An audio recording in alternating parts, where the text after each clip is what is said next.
Halo sobat, kembali lagi bersama Armada Militer. Semenjak keinginan TNI AL untuk mengganti 6 fregat kelas Van Spek dengan kapal baru, dan 2 kapal diantaranya akan naik kelas menjadi destroyer, yang dikemukakan ke publik pada Januari tahun 2018 lalu.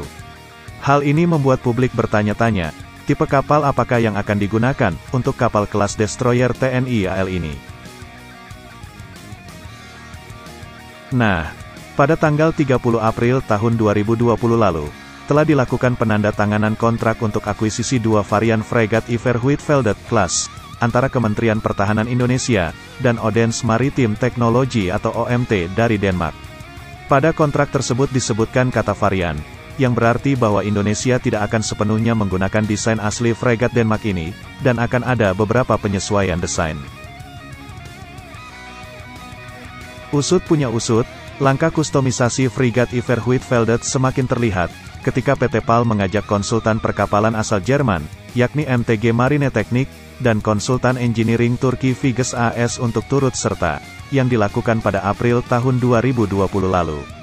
Hingga saat ini sudah lebih dari setahun prosesnya berjalan, sehingga rasa penasaran publik semakin bertambah. Nah, dalam program Minimum Essential Force yang akan berakhir tahun 2024 mendatang, sejumlah kapal diharapkan dapat melengkapi armada TNI Angkatan Laut. Untuk armada TNI AL, ditargetkan pada akhir MEF telah mempunyai kekuatan 190 KRI, dan 4 kapal diantaranya merupakan kapal bertipe destroyer atau perusak. Keinginan untuk mengoperasikan 4 kapal sekelas destroyer, bukanlah suatu harapan yang tinggi sekali, karena TNI AL pada periode tahun 1960-an pernah mengoperasikan 8 unit destroyer kelas Skorri sekaligus. Usut punya usut, pada konfigurasi senjata fregat Iver Huitfeldt untuk varian Indonesia, disebutkan bahwa kapal akan mempunyai LOA atau length overall sepanjang 143,57 meter, yang artinya kapal akan lebih panjang 4,86 meter dari dimensi aslinya yang sebesar 138,71 meter. Persenjataan utama kapal selain 2 kanon 76 mm, CIWS 35 mm, dan 2 peluncur torpedo adalah Medium Range SAM VLS 3x8 cells, Long Range SAM VLS 4x8 cells, Long Range SSM VLS 2x8 cells. Nah, terlihat bahwa kapal ini sanggup untuk melakukan serangan rudal secara salvo ke sasaran permukaan, dan sanggup untuk melakukan serangan rudal ke sasaran udara dengan target yang multiplay. Untuk dapat melakukan serangan rudal dengan sasaran multiplay, kapal varian Indonesia akan dilengkapi kombinasi radar fixed array, tipe AESA Hensoldt TRS-4D, yang beroperasi pada C-band sebagai multifunction radar, dan radar MMSR 2000, yang beroperasi pada L-band sebagai volume search radar. Nah, kombinasi keduanya akan menghasilkan hasil deteksi dengan akurasi tinggi, cakupan yang unggul, pencarian yang luas, kapasitas pelacakan yang cepat, dan pemanduan rudal yang akurat yang dibutuhkan untuk serangan multi-target. Dapat disimpulkan bahwa kapal telah mempunyai radar berkategori anti-air warfare.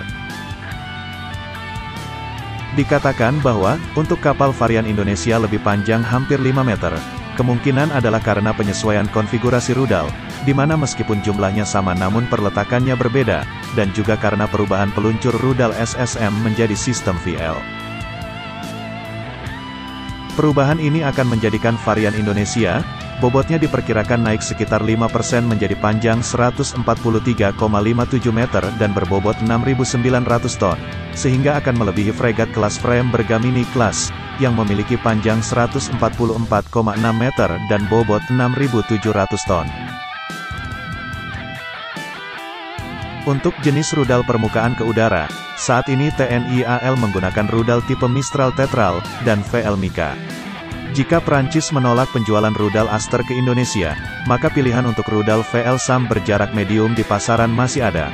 VL Mika NG dari Prancis, CAMM dari Italia, Honto dari Afrika Selatan, KSAAM dari Korea atau VL JSM dari Norwegia.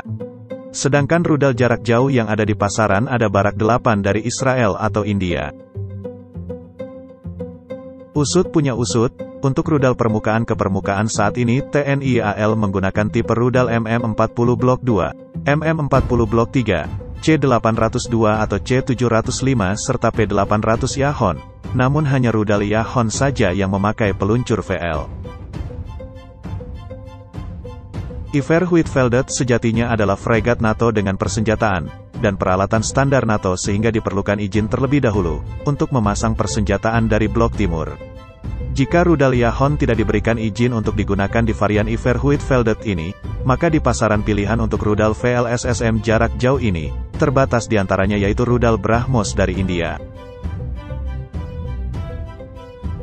Nah, jika konfigurasi radar dan persenjataan varian Iver Huitfeldt untuk Indonesia ini telah tuntas dan mendapat persetujuan Kemhan, maka langkah selanjutnya tinggal masalah produksi saja.